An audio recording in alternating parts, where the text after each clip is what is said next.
Calm, focus, happiness. Hey, Mindful Tribe, welcome to the show. It is Sunday. It is February 6th, and I'm very excited to be here with you. I did not sit down this afternoon, Sunday afternoon. It's actually after 6, and I'm a little bit late sitting down with this podcast today, but here I am, and I feel like you're right here with me as always. Well, today, and for the last 2 or 3 days, I've been really reflecting on the fact that my longtime mentor, Bob Proctor, has passed. And that happened on Thursday, on February 3rd. Bob Proctor has been a mentor of mine since the 80s, back to the 80s and the 90s. I was in a mastermind with him. And Bob Proctor, I mean, he was just amazing in so many ways. He was so knowledgeable, and he could talk about this wisdom in such a way that you're kind of like, wow, like, how does he know all this? Because one of the things that Bob would say was, this is not my material. He would say, this is material that I've learned from other people. Everything you're hearing from me, I've learned from other people. And you're kind of going, oh, wow. Not everybody says that. Sometimes you go to conferences, you go to events, you hear people speaking, and they speak kind of as though they've thought up these ideas, that these ideas are their own. Well, he never did that. He did not do that at all. Anyway, who is Bob Proctor? You might be wondering, who is Bob Proctor? Well, not only has he been my mentor for a long time, but in my opinion, Bob Proctor is a legend because of so many reasons that I'll get into today. Bob is a fellow Canadian and just lives, relatively close by, lives in Toronto, or lived in Toronto. And so that's just a couple of hours from here. And he's a Canadian self-help author. He taught for many years. He taught the law of attraction and taught how you can get ahead, whether you're a salesperson, whether you're in business, whether you're an entrepreneur. He just taught people how to become successful in life. And sometimes he identified himself as a philosopher. He was very well read, self-taught. He was born in 1934, and he's best known for his New York Times best-selling book, You Were Born Rich. He wrote a number of other books as well. But going back to his younger years, he had pretty low self-esteem. He tells in so many stories about his past, and stories that help you connect with him and understand that he was just an ordinary guy who was confused and lost. And like I said, he tells the story of having low self-esteem and lacking desire. He dropped out of Danforth Tech in Toronto after he cut his thumb on a bandsaw. And he said that he just didn't seem to have any motivation. He didn't seem to feel like he had any desire to move forward. And he talked about how he would go out to the bars with his friends, and he was in debt, and he just couldn't really figure out what life was all about. And at the age of 26, he did get a job serving in a fire department in Toronto. And in that job, he met a guy there who gave him a book. And he says this was the first book he ever read. And wow, did this book ever change Bob's life? The book was called Think and Grow Rich. And you've probably heard of Think and Grow Rich by Napoleon Hill. I'll be talking about that a little bit more in a few minutes. But this book moved him so much that he read it every day. He told us in the mastermind, he said, I don't go a day without reading at least a page or two of this book. And he says, in lots of days, I read a lot more than that. And he showed us the book, and it was just worn and tattered and falling apart. And was like, wow, he's not kidding. He really, really read this book a lot, and it just had so much impact on his life. Today, I'm going to talk about just touch on some aspects of Bob. Number one, that thoughts are power. That's one of the things he taught. And the second one, the strangest secret.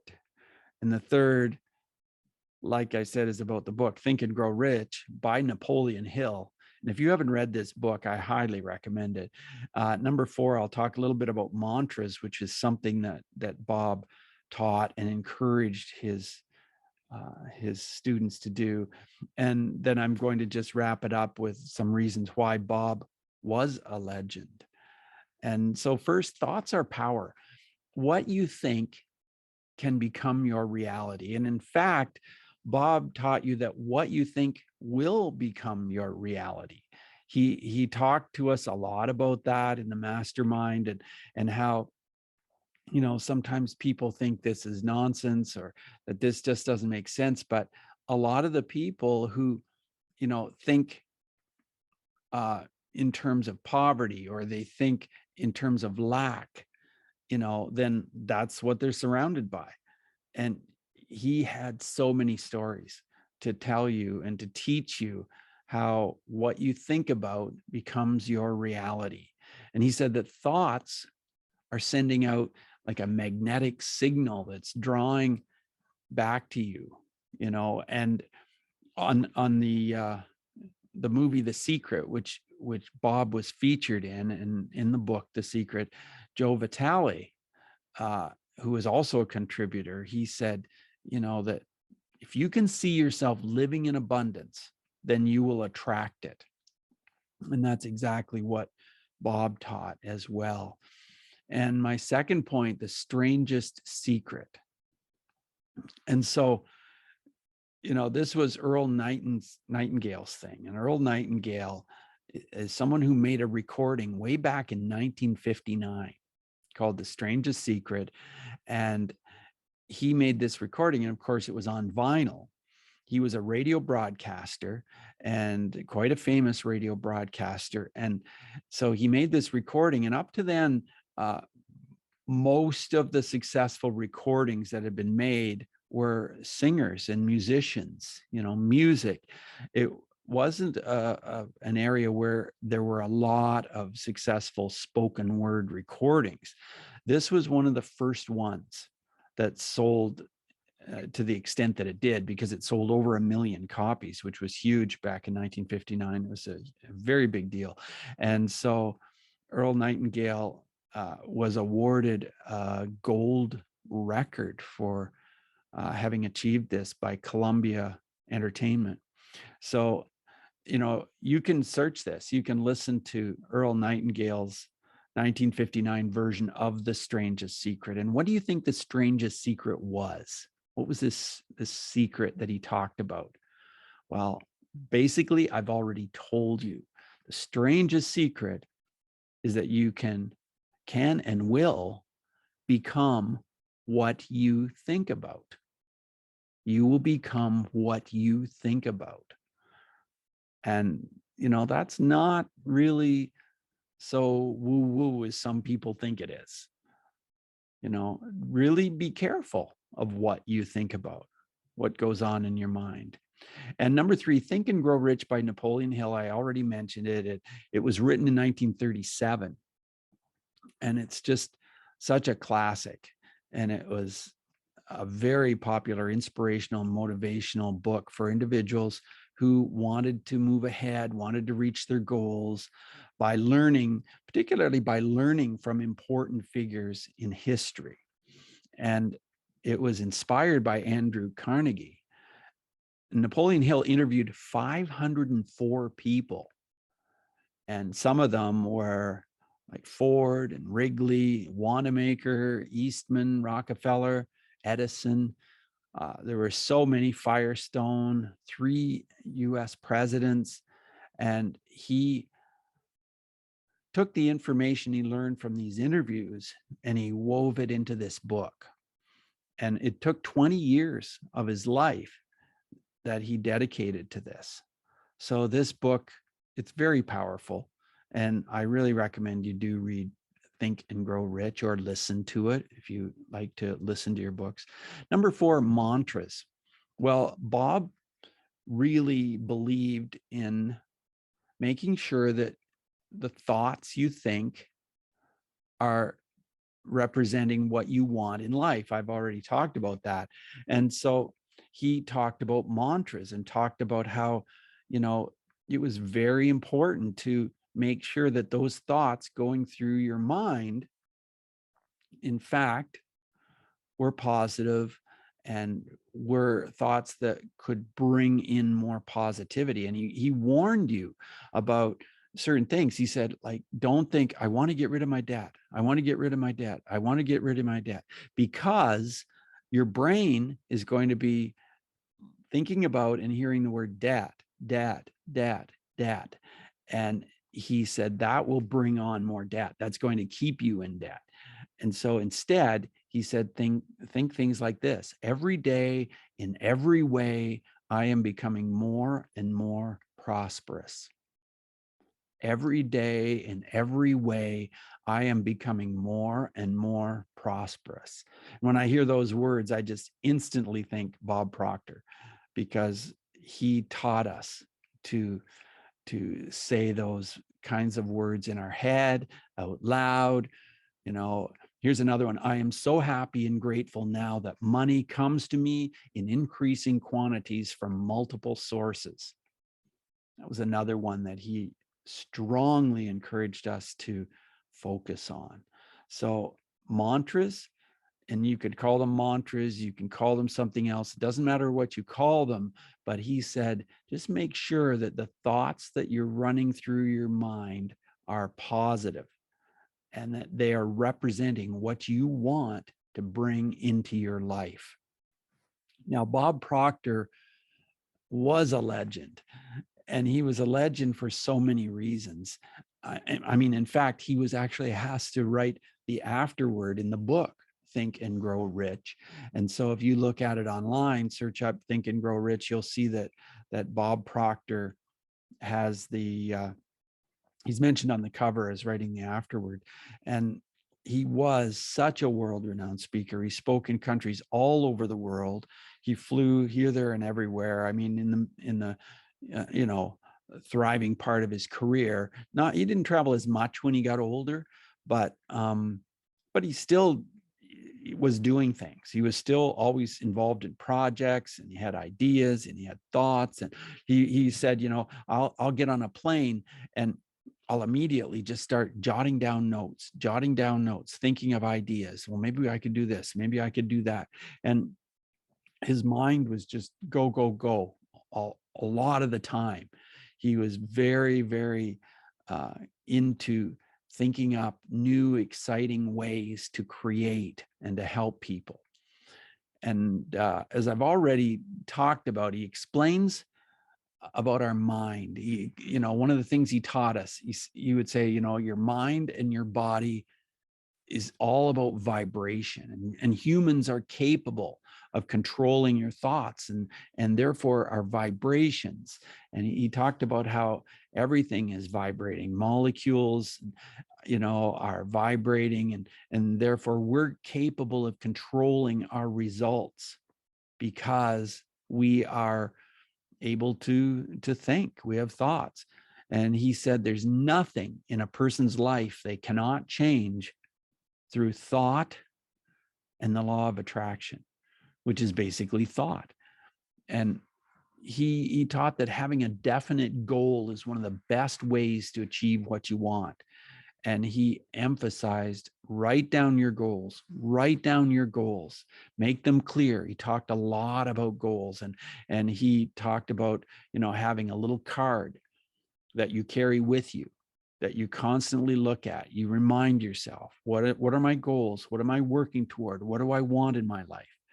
This was something that he taught us and emphasized it over and over and over. And he emphasized the law of attraction, but he told lots of different stories. And he didn't often say, this is the law of attraction. He told stories that would teach us to to think positively and think thoughts that would increase your confidence and increase your abilities, increase your connections with people. And he said the best way to use your mind was to receive ideas from infinite intelligence. And he also said the method of being aware of your thoughts and thinking accurately, you know, he talked about how to be aware of our thoughts and how to, you know, change our thoughts into the positive and move toward what we were truly wanting to have in our lives. And he also talked about how to avoid anything that could sabotage your success. And of course, there are lots of things that can sabotage your success. And he always dressed for success. And that's why I dressed up today and put on a tie and dressed up in a nice dress shirt and everything for my recording here, because that was Bob. He always dressed just to look amazing. And I remember when my wife and son and I went to Toronto and saw him and spent time with him there. And he was having a small event that I was invited to. And it was an event where he was speaking, and so was his wife, because he was supporting his wife in a multi-level marketing project that she was working on at the time. And then afterwards, I was able to talk to him and get a picture with him. And it was just really incredible to spend time with him and not only hear him in person, because I mean, you hear people in recordings and you see them on videos and so on, but as you know, to hear people and see them in person and actually just be there in their presence, and then be able to walk up and talk to them after and ask questions and just share a little bit of your time with them, it's pretty powerful. And of course, one of the things I haven't mentioned is that he's also very well known for his contribution to the film and the book The Secret by Rhonda Burns. He was um, he was a very central part of that. And if you look at The Secret movie or read the book, you'll see that Bob was quoted in there quite a bit. And it was back in 1984 when he published his best-selling book, You Were Born Rich. And I think that's where Rhonda Byrne, the person that created the movie and book The Secret, she became familiar with the book and got to know Bob, and the rest is history. But Bob just really was dedicated to helping his followers tap into their inner self. And he made it clear that your inner self is what is controlling everything that is brought into your life, or controlling the things that you're repelling, the things that are not coming into your life, you know, whether it's a poor self-image or a bad paradigm. He talked about paradigms a lot, and programming that is, you know, maybe it's a bad programming that's leading to poor results, even with training and proper education. He talked about personal development in so many different ways, and helping his followers understand that everything in the universe vibrates, like I already said, and that these vibrations attract each other. And went on to explain that our minds and our bodies also vibrate. And since humans are capable of controlling our thoughts and therefore our vibrations, we are capable of controlling our results. So, yeah, he said, and just in conclusion, he said, there's nothing in a person's life they cannot change through thought and the law of attraction. So grateful to have Bob as a mentor. And of course, I'm sad that he's passed on, but so grateful to have known him and had him as a mentor and as an important central part of my journey, because he taught me so much. And if you search up some of the information about Bob, read some of his books, you'll see that he was a great guy. He was down to earth in so many ways, but he was also towering, a towering kind of individual. He was like in some ways bigger than life. You know, you had this strong, booming voice. And when you heard him speak, wow, it made an impact on you. It really did. So I'm so grateful for that and so grateful for you. So thank you for listening today, and take what we've learned today about Bob Proctor to reach new heights of calm, focus, and happiness. Stay in the mode. Hey, Mindful Tribe, thanks for listening today. Thanks for being here as I talked about my very special mentor, Bob Proctor. And hey, I wanted to just mention about my TikTok channel. I'm putting up more and more videos on TikTok, and just little videos just to make a statement and impact. Sometimes I'm putting up videos that are my mindfulness mode moment. And that are my mindfulness mode. I'm putting up videos that I've called Mindfulness Mode Minute. And if you have any suggestions of maybe a quote, maybe a thought that you'd like me to focus in on TikTok, I'd love to hear it. So you can just go to TikTok and type in my name, Bruce Langford. And, be great if you liked some of the videos or left a comment. I'd love to hear from you. And as always, like I said already, take what we've learned today to reach new heights of calm, focus, and happiness. Stay in the mode.